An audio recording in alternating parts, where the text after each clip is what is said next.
This video, I first want to talk about the situation with the assassination attempt on Donald Trump, and then I'm going to talk about the crisis with the border and how it's going to impact everyone in the United States. I'm going to first show you some video pertaining to the assassination of Donald Trump. Also, the state of Florida has jurisdiction over the most serious, straightforward offense, which is attempted murder. I've directed state agencies to move expeditiously and to provide full transparency to the public. In my judgment, it's not in the best interest of our state or our nation to have the same federal agencies that are seeking to prosecute Donald Trump leading this investigation, especially when the most serious, straightforward offense constitutes a violation of state law, but not federal law. In addition to holding the suspect accountable, the public deserves to know the truth about how this assassination came to be. And I've directed all state agencies to work expeditiously to be able to uncover the truth in addition to holding this suspect accountable. These two efforts that have taken place, the one where actual shots were fired, and then the follow-up one where the guy, Ryan Ruth, was picked up at the golf course in West Palm, but particularly in Ruth's case, somebody else was involved. I spoke with a buddy of mine who he left the DEA after 30 years, did his career with DEA, and then was in the sheriff's office in West Palm. And their office, actually, their headquarters is just across the street from that golf course, around the corner. And he was saying it was his guys, his former guys, he's now retired, but were the first ones on the scene during the crime scene of this. So a lot of questions. So apparently this Ryan drove into Florida and down to West Palm. So where did he drive from? Where did he start off? Where did he get the rifle? Because he's a 3-time convicted felon, so he couldn't have bought it online. He couldn't have bought it in a gun store because he wouldn't have passed the background check. So that means he had to have bought it from a private individual. Moreover, he's unemployed. Where's he getting his money? He's been a frequent traveler overseas and frequently involved and connected to Ukrainian intelligence sources. One can make the case that the Ukrainians certainly have a motive to try to kill Donald Trump if they can. They see him as a threat. They've not tried to hide that at all. So the notion that this was just some lone actor acting on his own, plus, how did he know when Trump would be out on the golf course? How did he know he was actually going to play on Sunday? Just take a lucky guess? Where was he staying? What hotel? Was he sleeping in his car? So a lot of unanswered questions that are not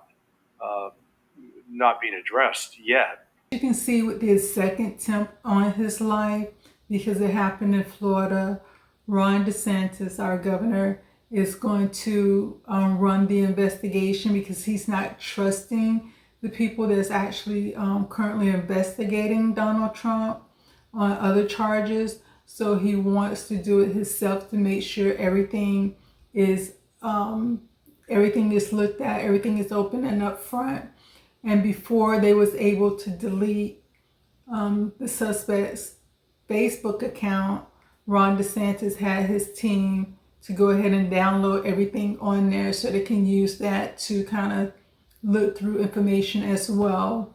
And then after that happened, they went back and seen that they actually did delete his Facebook page. So it's like they're trying to get to who is actually trying to assassinate him and why they're working so hard to assassinate him. And as you've seen in that other video, they was kind of more or less saying that Zelensky may have something to do with it. I don't know if that's true or not. I'm just basing it on the information of that other video that I showed as well. I know Donald Trump has met with Zelensky, and he's saying that, this war has to end in some way, shape, or form. The thing that kind of threw me is like when I seen, because I posted it on my Instagram story, about how Zelensky had some intelligence sent to Africa, to the radical Islamic group in Africa that's actually fighting with Mali and over in the Sahel area of Africa. Mali is currently working with the Russian troops to help them fight against the terrorists. But Zelensky sent his, intelligent information over there to actually help the radical Islam. And see, this is the thing that confuses me.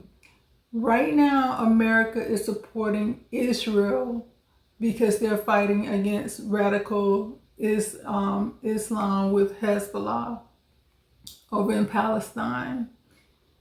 But then they're also, and then with Zelensky, he's supposed to be Jewish. They're helping him fight Russia, giving him money to help him fight Russia. Then they're going to take their information that is being supplied and financed by America, who's supposed to be fighting against terrorists. They're going to send it over to the terrorists to help them win.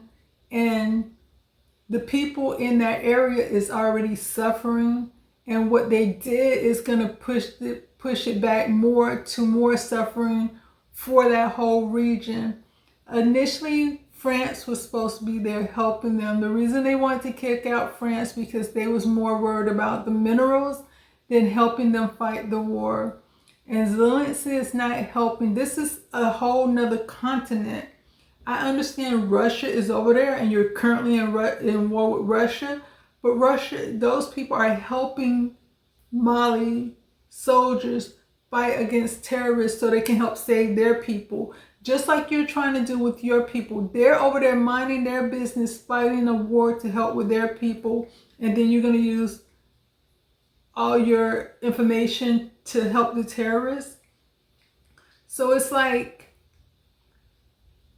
how can America say they're against terrorists?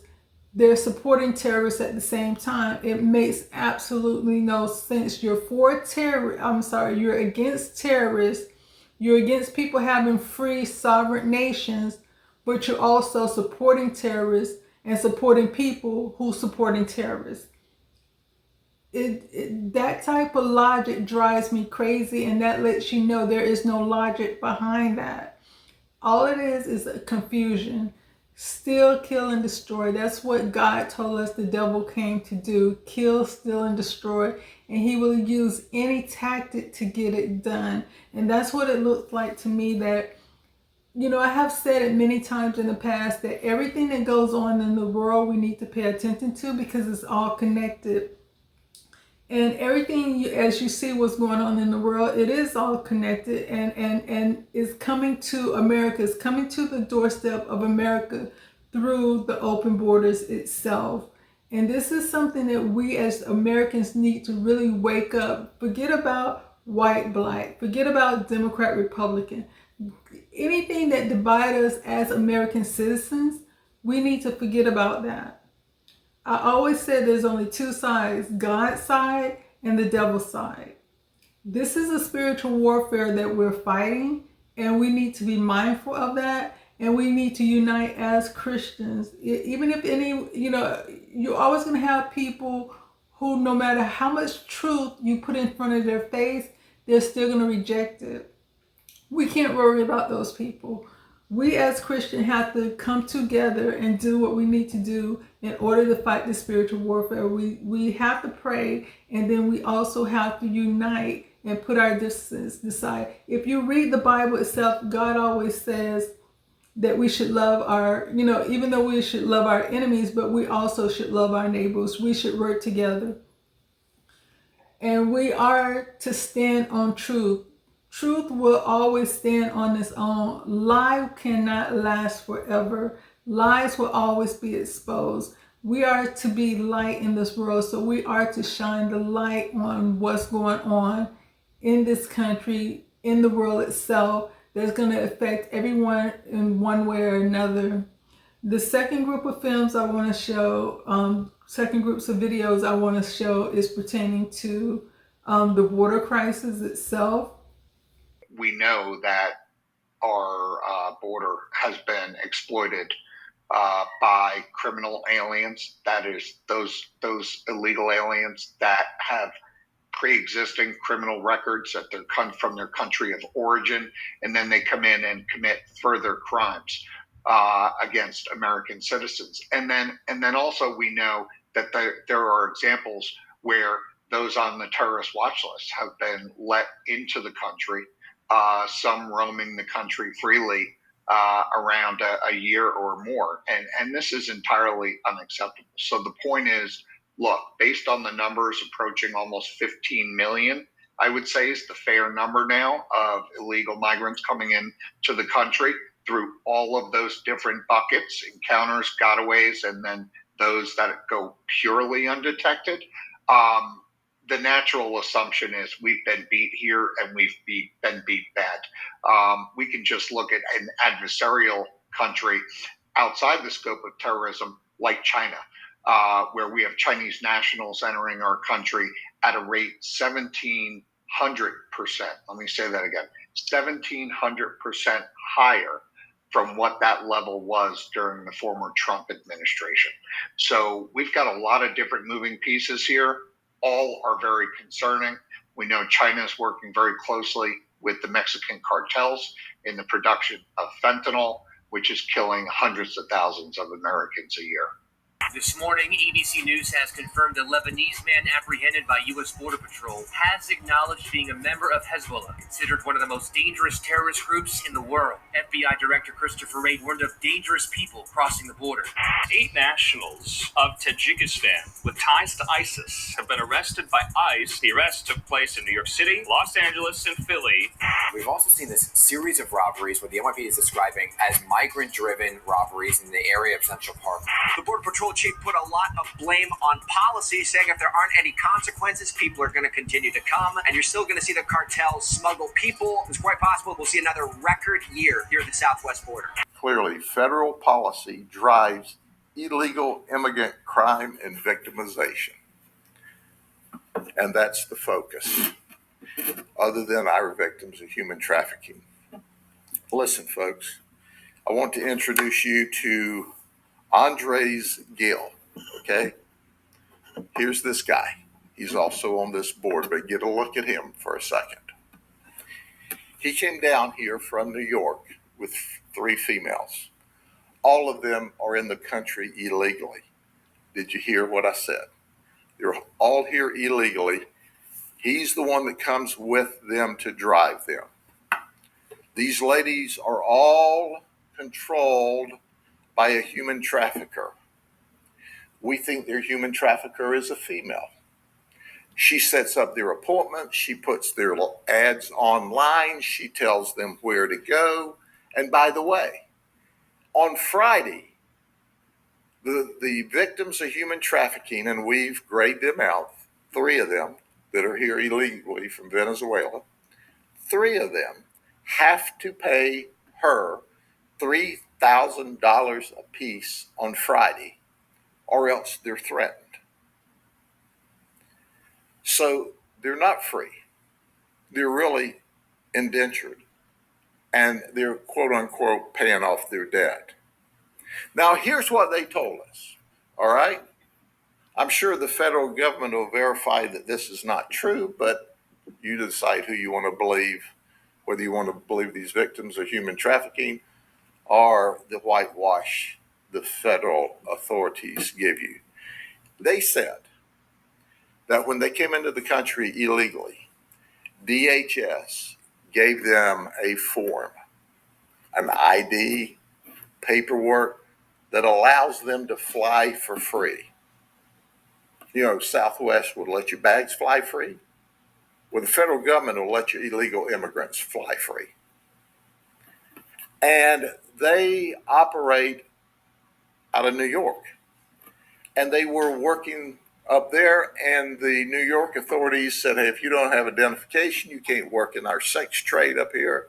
You know, we don't allow sex trade here at all, but New York will allow you to do some stuff if you've got the proper authority. So they say they make a lot of money. They're addicted to it. These ladies are going to give you more details. They tell us that they fly to major metro centers for free on the federal government, where they set up their appointments for sex all around the country. Did you hear what I said? Listen, folks, if they don't pay $3,000 a piece on Friday, they're in trouble. The human trafficker sets up the deal. Hey, this deal is just outside of Tampa. They say they show this ID, this card, this paper, they fly for free down here. Then they fly back. But we heard a similar theme from all 21 of these folks. We can't work legally. We're addicted to this cash. It's a lot of cash and it's quick, so we have to give $3,000 a week. We get to keep everything above that. We have a crisis at the border.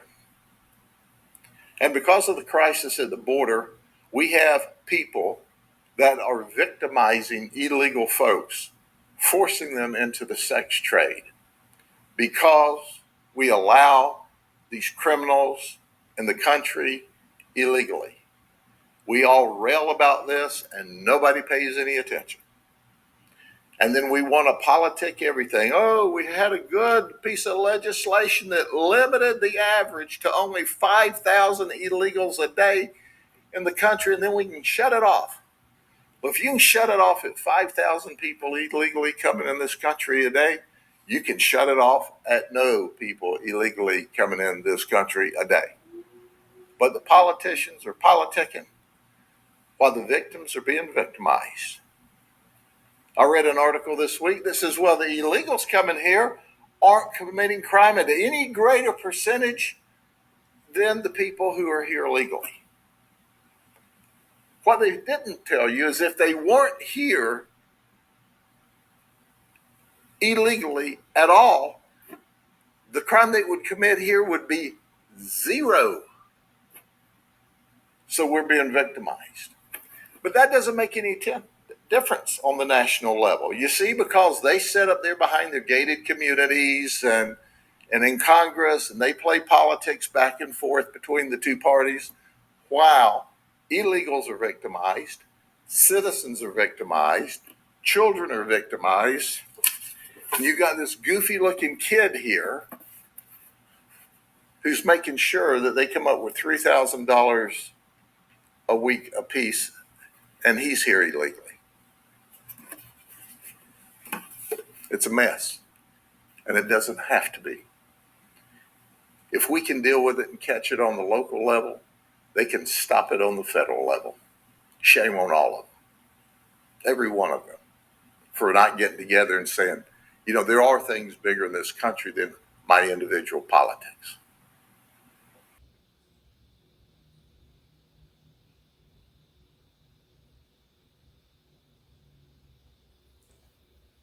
So as you can see, they're saying over 400,000 criminals have crossed the border now that's roaming around in the United States. You see that China is working with Mexico to flood the United States with drugs. This is what people think when you hear war. You automatically think boots on the ground, guns, tanks, everybody shooting everybody, have guns and everything like that. War, there's different types of war. There's psychological war, where they can mess with your mind and you're not sure what is right, what is wrong. What you're seeing is, are you seeing things that are really there? So they can manipulate your mind and fight a war that way.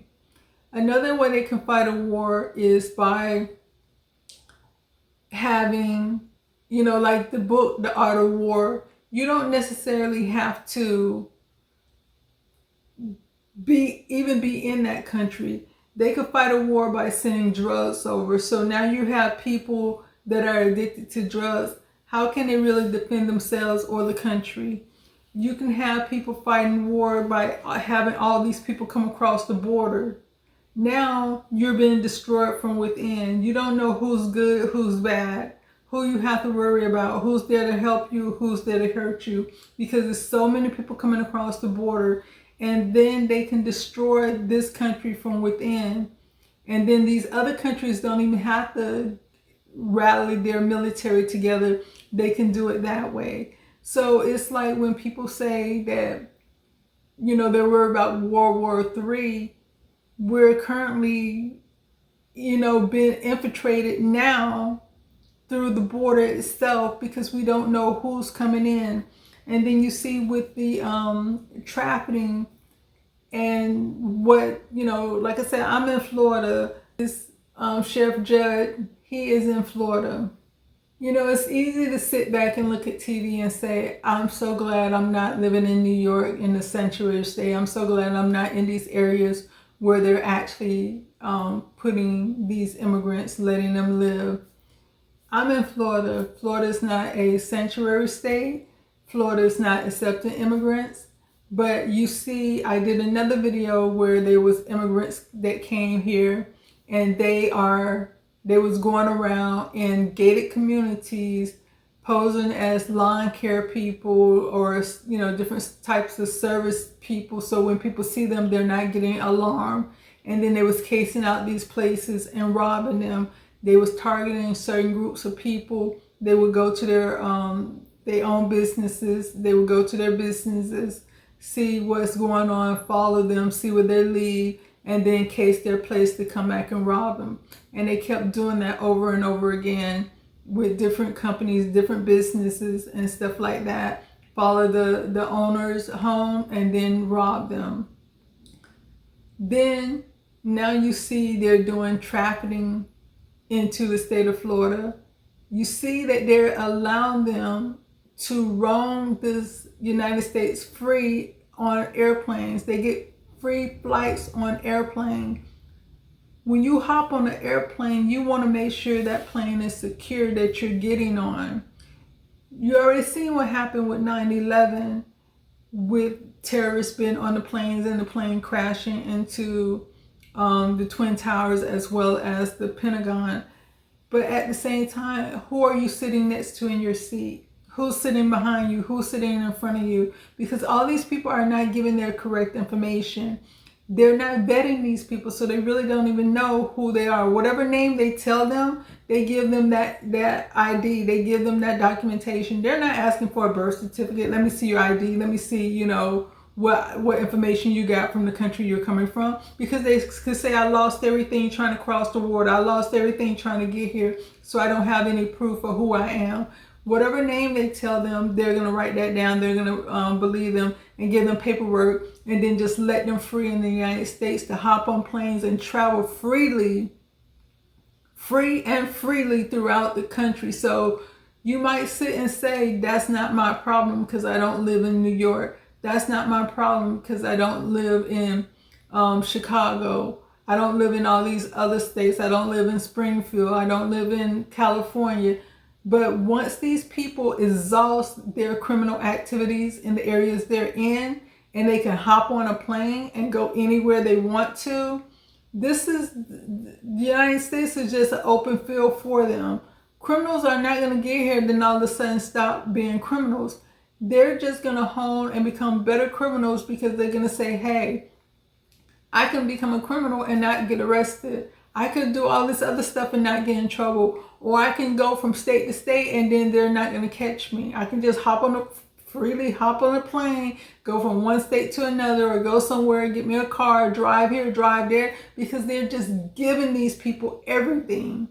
They're giving them cars, they're giving them houses, they're giving them money, they're giving them everything, and not keeping track of who they let into this country or where those people are. And that is very dangerous to the citizens of the United States. And then with the Hurricane Helene, you see they're not doing anything to help Hurricane. And the thing about it is, there is no compassion when you hear them talk about the storms. When they're talking about the immigrants and the things they're doing with immigrants, they want to defend it. They went on and on about what Donald Trump said about cats and dogs, pets. But what about people that lost their lives? Where are those conversations at? Why aren't they sitting there saying this is a disgrace to the United States to allow their people to have to go through this and there's no help, there's no one there to support them? This isn't right, and it's sad that we live in a country that has fallen down so far. We used to stand up here and say, God bless America. We used to stand up here and say, we're so proud to be Americans. But then at the same time, we turn from God. We allow all this other stuff, all these other agendas to be in the forefront, to be more important than God. And this is what happened when you see what happened when they first started taking Christianity out of schools. Now they want to take Christianity out of this country. And you see what happened when they try to do that. Everything started falling apart. So that's why as Christians, we cannot allow that to happen. We have to pray. We have to stand strong. And then when it comes to voting, you have to vote with the person or the party that's more in line with Christ, more in line with God, more in line with righteous rather than wrong. I said it before, there is no Christian party. There's only Democrat or Republican, but one is more closer to Christ than the other when you look at their policies, when you look at the direction they're trying to go in, when you look at the things they're trying to do as far as this country as a whole. And I want to read this scripture to you. This is Matthew 12:25, King James Version. And Jesus knew their thoughts and said unto them, every kingdom divided against itself is brought to desolation, and every city or house divided against itself shall not stand. So we have to stop all this in-house bickering as Christians, as Americans, and come together and support each other and do what's right for this country.